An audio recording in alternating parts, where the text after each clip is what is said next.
আজ আমি রেডি হচ্ছি বিপত্তারিণী পুজোর জন্য। এই শাড়িটা আমি কিনেছি গড়িয়াহাট থেকে। বললে বিশ্বাস করবে না, মাত্র 300 টাকা দাম।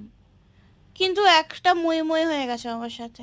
সেটা হলো, আমি এই শাড়িটা পরে বেরিয়েছি, আরো 6জন সেম শাড়ি পরে বেরিয়েছে। কি অদ্ভুত লাগে না? তুমি একটা শখ করে একটা জিনিস কিনেছো, পরেছো, কিন্তু অন্য সবাই একজন দুজন হয়, ছজন সেম শাড়ি পরে গেছে আর সেম মন্দিরে। So weird. যাই হোক, আমি একটুখানি সাজছিলাম। ভোরবেলা ঘুম থেকে উঠেছি, আর ঘুম থেকে ওঠার পর আমার মুখ তো পুরো নাড়ু গোপালের মতন ফুলে যায়, পুরো গোবিন্দর মা হয়ে যায়, কেউ তুতলে গেলাম। যাই হোক, কেমন লাগছে বলো আমি এইভাবে সেজে গুজে পুজো দিতে যাবো? ভালো লাগে সেজে গুজে গেলে। টাটা।